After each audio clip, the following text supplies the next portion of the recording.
नमस्कार। हिंदी साहित्य की आज की कक्षा में हम रीतिकाल के एक प्रसिद्ध कवि देव के पदों की व्याख्या कर रहे थे। उसी कड़ी में आज हम कवि देव के लिखे गए कुछ और पदों की व्याख्या करेंगे। रीजी रीजी रहसी रहसी हंसी हंसी उठे, सांसें भरी आंसू भरी कहत दई दई। चौंकी चौंकी चक्की चक्की और चक्की उच्चिक देव, थकी थकी बकी बकी उठती बई बई। दुहुन के गुण रूप दो वर्णत फिरे, पल न थिरात रीति नेह की नई नई। मोही मोही मोहन को मन भयो राधा में, राधा मन मोही मोही मोहनमयी भई। प्रस्तुत जो पद है वह देव के द्वारा रचित प्रेम माधुरी शीर्षक से लिया गया है। यहाँ पर वर्णन किया गया है कि कोई वीरानी नायिका है, अत्यधिक प्रसन्न है और जब उसका प्रियतम लौट आता है तो उसकी प्रसन्नता बढ़ चुकी है। वह वीरानी नायिका जो अपने प्रियतम का इंतजार कर रही थी और जब उसका प्रिय लौट आया है तो वो बहुत ही अधिक प्रसन्न है और अपने प्रिय से तरह तरह से बातें कर रही है। और यहाँ पर उन वीरानी नायिका और उसका जो पति अभी या नायक जो लौट कर आया है, उन दोनों की आपसी वार्तालाप का वर्णन कवि वर्णित कर रहे हैं।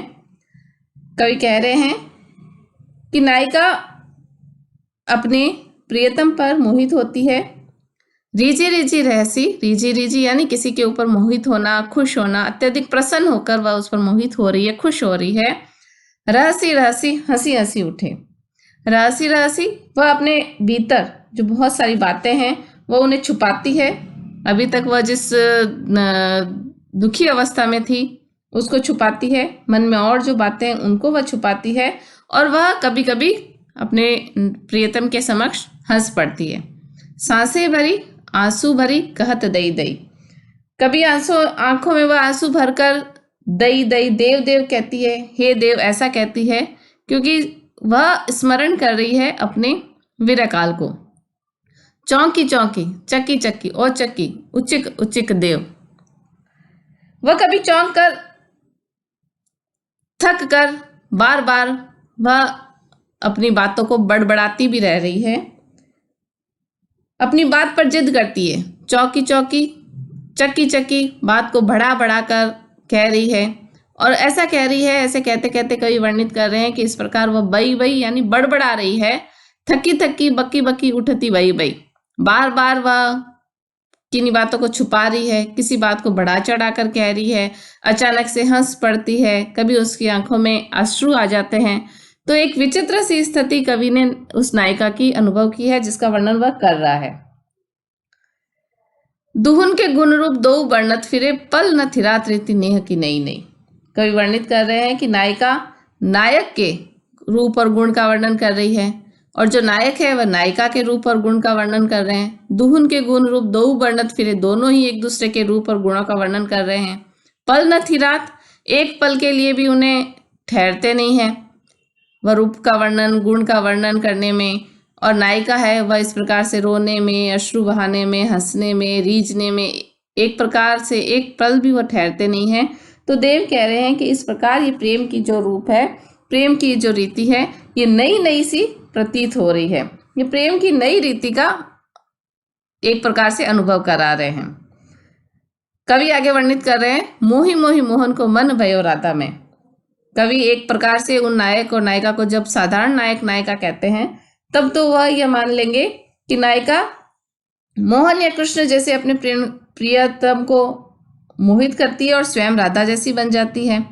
और अगर हम इस छंद में मोहन और राधा, कृष्ण और राधा के ही विरह और मिलन की बात करें तो मोही मोही मोहन को मन भयो राधा में, मोहन का मोहित करते करते जो मोहन का स्वयं का रूप है वह राधा में हो गया और राधा मन मोही मोही मोहन भई भई, और राधा अपने मन से कृष्ण के प्रति मोहित होते होते मोहनमयी बन गई। मोहन के जो गुण है, कृष्ण के जो रूप है, कृष्ण का जो रूप है वह अपने भीतर अनुभव करने लगी। तो प्रस्तुत जो पद है रीतिकाल के प्रसंग के अनुकूल है, जहाँ प्रेम की बात अधिक कही गई है, विरह की, संयोग की बात अधिक कही गई है। और यहाँ कवि जो वर्णित कर रहा है वह है कि लंबे एक विक्षोभ के बाद जब प्रिय का आगमन होता है तो नायिका की जो स्थिति होती है, नायिका की जो स्थिति हुई है कि वह संतुलित नहीं है, कभी वह रो रही है, कभी हंस रही है, कभी बहुत अधिक प्रसन्न होकर उस पर मोहित हो रही है, बातों को कभी छिपा रही है, कभी बातों को बढ़ा चढ़ा कर वर्णन कर रही है। तो इन अनेक प्रकार के अनुभवों का वर्णन कवि ने सहज रूप से किया है, काव्यात्मक रूप से किया है, और ऐसा वर्णन किसी और साधारण कवि के द्वारा संभव नहीं है। देव बहुत अधिक रीतियों को जानने वाले कवि हैं, प्रेम की विभिन्न प्रकार की रीतियों को जानने वाले कवि हैं। तो उन्होंने इन समस्त बातों का मनहरण कवित्व के माध्यम से बहुत सुंदर वर्णन किया है। मनहरण कवित्व का जो नाद सौंदर्य है, जो पद मैत्री है, वह इस पद की प्रमुख विशेषता है। आगे हम देखते हैं। आई बरसाने ते बोलाई व्रस भानुसुता, निरखी प्रभानी प्रभा भानु की अथे गई, चक चकवानी के चकाए चक चौटनी सो, चौंकत चकोर चक चौंदा सी चके गई। नंद जी के नंदजू के नैननी आनंदमयी, नंदजू मंदिरनी चंदमयी छह गई। कंजनी कलिनमयी गुंजती अलिनमयी, गोकुल की गलिन नलिनमयी के गई। यहाँ हम कुछ शब्दों के अर्थ देखते हैं। जैसे पहला शब्द आया प्रभानी प्रभा, अर्थात प्रातःकाल की कांति। अथे गई यानी अस्त हो गई। चक चोटनी नेत्रों की चोटों से, चौकत चकोर चक चौंद सी चके गई। नंद जी के नंदजू अर्थात नंद जी के पुत्र यानी कृष्ण। आइए अब हम इस पद का भावार्थ देखते हैं। कवि यह वर्णन कर रहा है राधा के रूप की छवि, उसका प्रभाव, उसकी सुंदरता और उसकी विशिष्टता का वर्णन करते हुए कवि देव कहते हैं कि वृषभानु की पुत्री राधिका को बरसाने से बुलाने पर जब वह गोकुल में आती है, गोकुल में जब राधा को बुलाया जाता है और वह राधा बरसाने से गोकुल में आती है, तो उस समय उस वातावरण में, गोकुल के वातावरण में क्या परिवर्तन आता है वह कवि वर्णित कर रहे हैं। आई बरसाने ते बोलाई व्रस भानुसुता, निरखी प्रभानी प्रभा भानु की अथे गई। जब राधा का प्रवेश गोकुल में होता है उस समय प्रातःकाल हो रहा है, प्रातःकाल की सूर्य की प्रभा है वह उदित हो रही है, परंतु राधा के समक्ष, राधा के सौंदर्य के समक्ष, राधा की रूप छटा के समक्ष जो प्रातःकाल की कांति है वह निरखी प्रभानी प्रभा भानु की अथे गई। वह राधा की प्रभा को निरख कर सूर्य की जो आभा है, प्रातःकालीन सूर्य की जो कांति है वह भी अस्त हो गई। अर्थात राधा का जो रूप सौंदर्य है वह प्रातःकालीन आभा से भी अधिक है। चक चकवानी के चकाए चक चौटनी सो, वह चक और चकवा पक्षी जो अभी विरह के पश्चात मिलन की कगार पर पहुंचे हैं प्रातःकाल होने के पश्चात, वह जब अचानक से राधा के सौंदर्य को देखते हैं तो उनके नेत्र भी फटे के फटे रह जाते हैं। वह अपने नेत्रों को बार बार बंद कर रहे हैं, खोल रहे हैं, और उन नेत्रों की चोट से, चक चोटनी नेत्रों की चोटों से वह चकोर पक्षी चौंक गए हैं। चक चौंध सी चके गई, एक प्रकार की चकाचौंध संपूर्ण वातावरण में छा गई है। वह जीव जंतुओं पर प्रभाव डाल रही है, उसकी राधा की जो आभा है वह वातावरण पर प्रभाव डाल रही है। नंद जी के नंदजू के नैननी आनंदमयी, और दूसरी तरफ नंद जी के पुत्र अर्थात जो श्री कृष्ण हैं उनके नेत्रों में राधा ने अपूर्ण आनंद का संचार कर दिया। ऐसा आनंद जो कि अपूर्व है, जैसा पहले कभी अनुभव नहीं किया गया, ऐसा अपूर्व आनंद कृष्ण के नेत्रों में भर जाता है। नंदजू मंदिर ने चंद्रमयी छह गई, और दूसरी तरफ जो नंद जी के महल है वह चंद्रमा की प्रभा अर्थात राधा के मुख चंद्र की चांदनी से युक्त हो जाते हैं। राधा रूपी सौंदर्यशाली चंद्रमा की चांदनी से नंदजू का जो घर है, महल है, वह उसे चंद्र की प्रभा से प्रकाशित हो जाता है। कंजनी कलिनमयी गुंजती अलिनमयी, उस समय कमलों की कलियां खिलने लगी, उन पर भौरे गुंजार करने लग गए। राधा के आगमन से गोकुल की गली गली कमलमयी अर्थात कमलों से परिपूर्ण हो गई।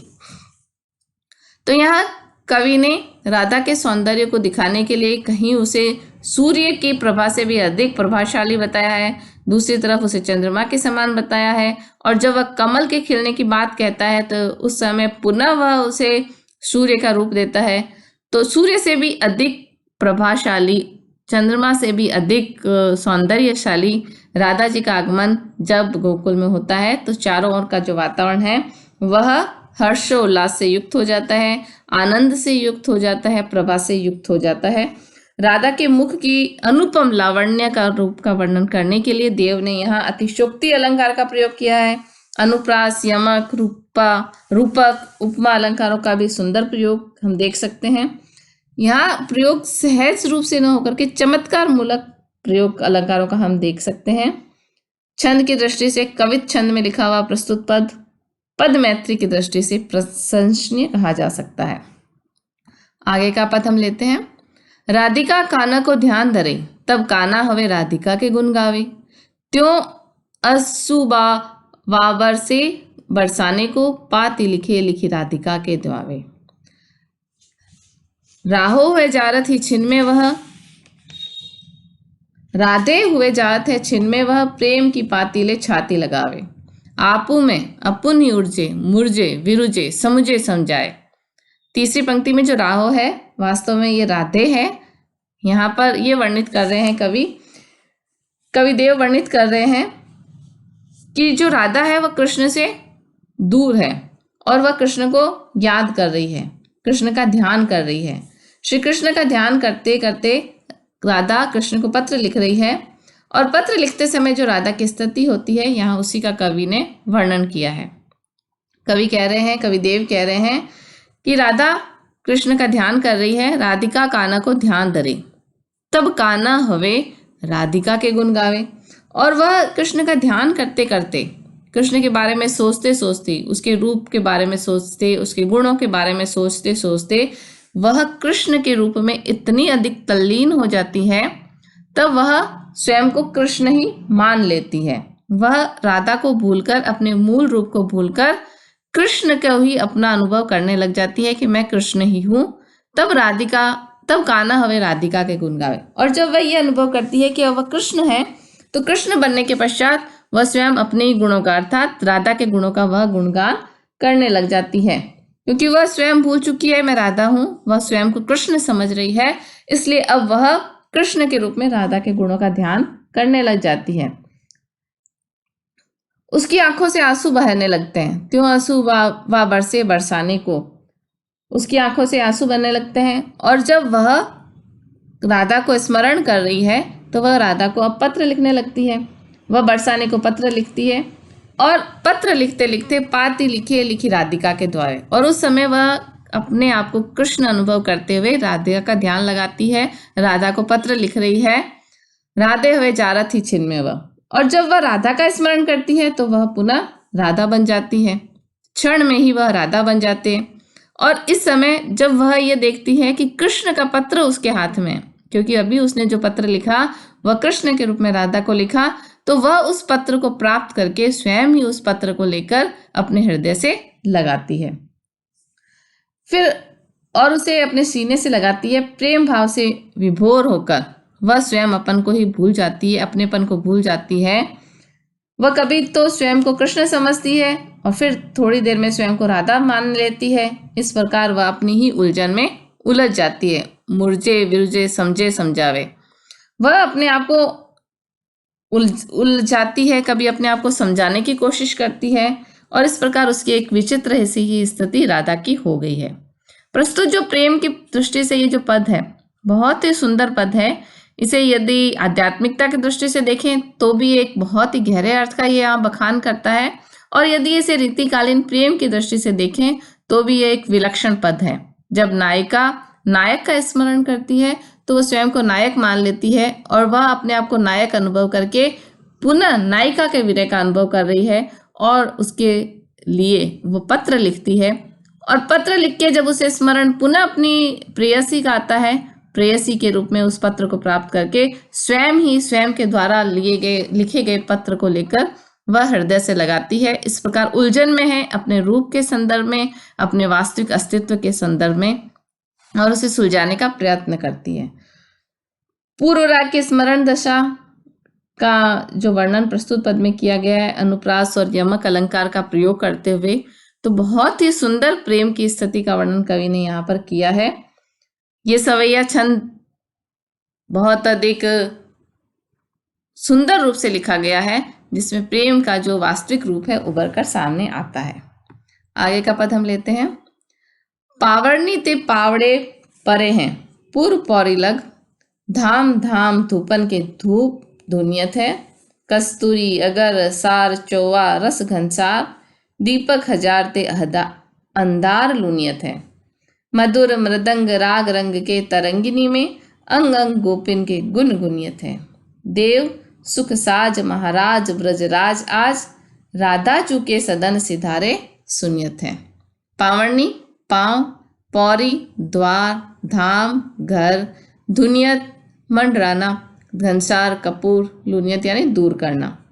जो प्रस्तुत पद है देव के द्वारा लिखा गया है, इसमें बरसाना में जब श्री कृष्ण का आगमन होता है और बरसाना में जब श्री कृष्ण राधा के घर आने वाले हैं तो उस समय बरसाना में जो स्वागत और सत्कार की तैयारियां हैं उसका वर्णन करते हुए कवि कहते हैं, पावरनी ते पावड़े परे है पूर्व पौरी लग, धाम धाम धूपन के धूम दुनियत है। कवि कह रहे हैं कि राजा वृषभानु के दरवाजे तक, बरसाना का जो मुख्य द्वार है वहां से लेकर राजा वृषभानु के दरवाजे तक लोगों के आने जाने से पलकों के पावड़े बिछे हुए हैं।